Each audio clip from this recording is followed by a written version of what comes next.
What a time to be alive as a Gen X man. I mean, we've got movies that are just tailor-made to my generation. Mortal Kombat 2 just got released, and we've got Masters of the Universe coming up, and Avengers Doomsday is along there in the pipeline.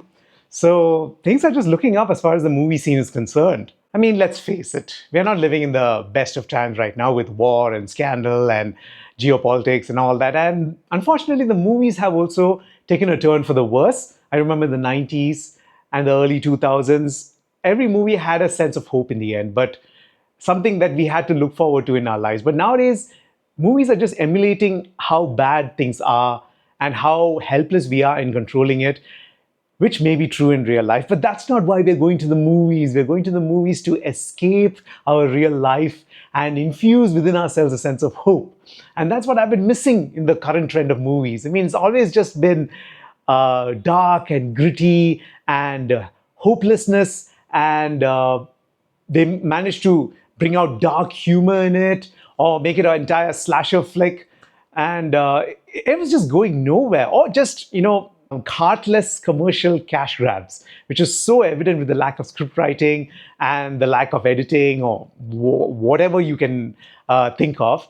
It was just becoming so bad these days that I stopped going to the movies. But right now, things are changing. And today's movie, The Sheep Detectives, is a shining example of this trend I'm talking about. I mean, this film exemplifies good storytelling, good filmmaking, just an overall feel-good film. I mean, it's been so long since we got something like this that is convincing for both kids and adults. This film ticks all the boxes in that department.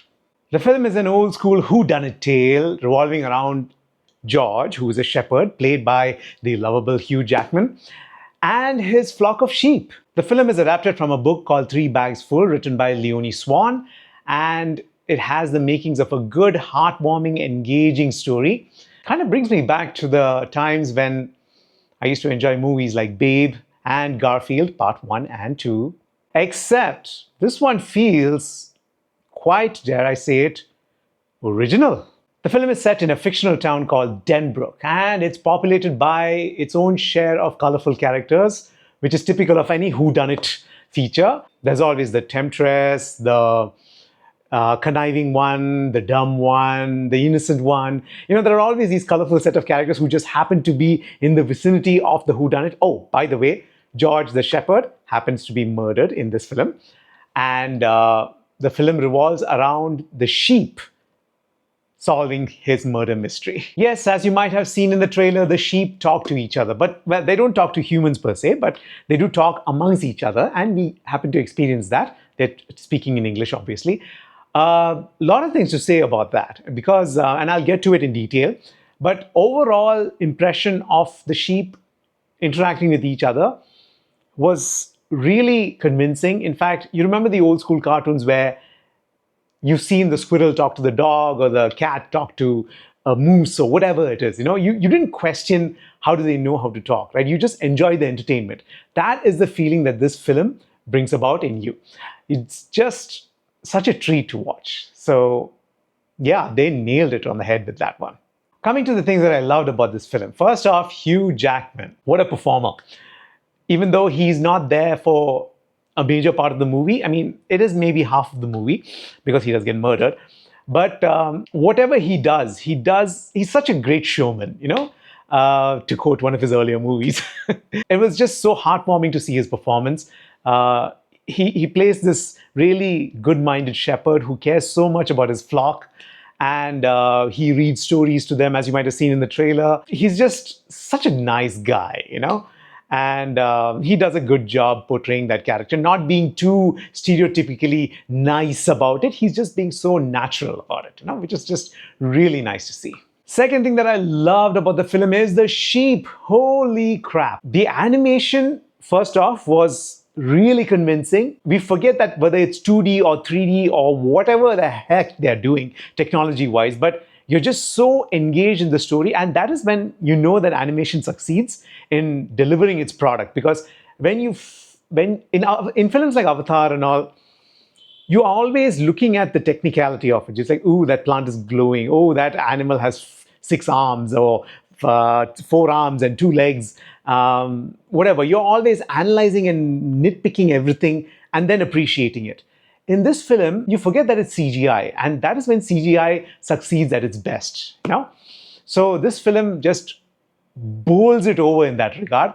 And the interaction between the sheep was done so well.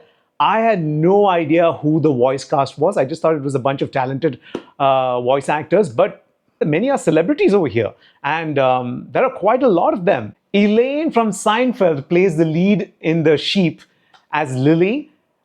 I didn't even know it was her. It was great voice acting. I mean, when you see movies like Mario and all, where Chris Pratt, God, I hate him for doing what he did in Mario. You know it's him.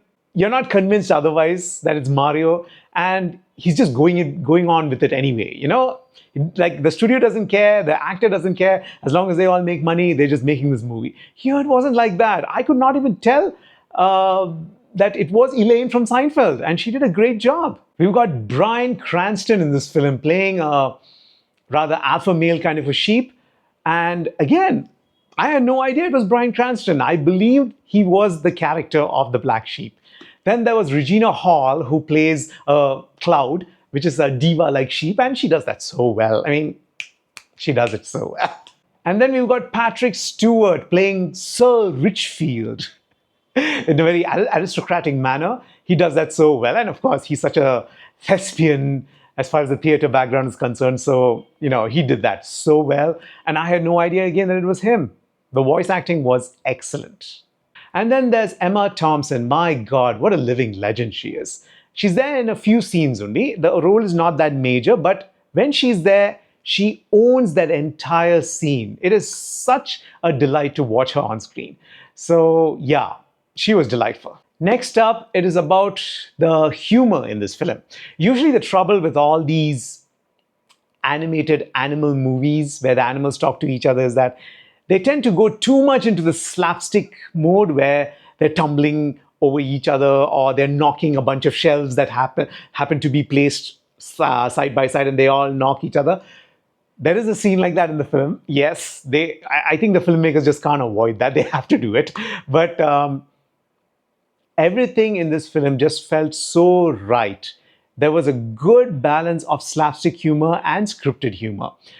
Most of the films with these animal genres, they go all out on the slapstick and just fall flat with the scripted humor. In this case, it was done so beautifully. You just have a good time with all the sheep interacting with each other. And there's such a plethora of characters as far as the sheep are concerned. There are so many types of characters. There are the leaders, there are the followers, there is the tragic one, there is the intelligent one. I mean, there are so many characters that you get invested in the sheep, which is so unusual. I mean, they are all CGI characters, but you just get invested. There are other human characters, but you'd rather listen to what the sheep have to say, which is really amazing. And then there is the mystery part of it. I mean, it is a whodunit, so obviously the reveal comes eventually. They'll tell you how George was murdered. And usually with such films which are not too serious, not too adulty, and catering to children as well, the adults usually figure out halfway through or maybe before that who the real culprit is or what the resulting end would be like. This film did a good job at concealing that. It was pretty well done. In fact, others may have figured it out early on, but I figured it out only when it was revealed. And I was so happy that that was the case because I was invested from beginning till end. And that is the most important thing in a film. And that's when you know it's a success. So yeah, it worked out. And along with a good murder mystery, the ending is so beautiful. Misty-eyed. I choked. I didn't cry, but I choked a lot. This film did everything. It was just pure entertainment and such a heartwarming experience, and it had a great ending as well. So things I didn't love, absolutely nothing. This film is A-grade material, definitely worth your time. And that is the end of my review for The Sheep Detectives. I hope you enjoyed it. I highly recommend that all of you go to the theaters and see it. It is an experience that you will cherish and remember. Don't forget to like this video and subscribe to my channel for further reviews like this, and I will see you in the next one.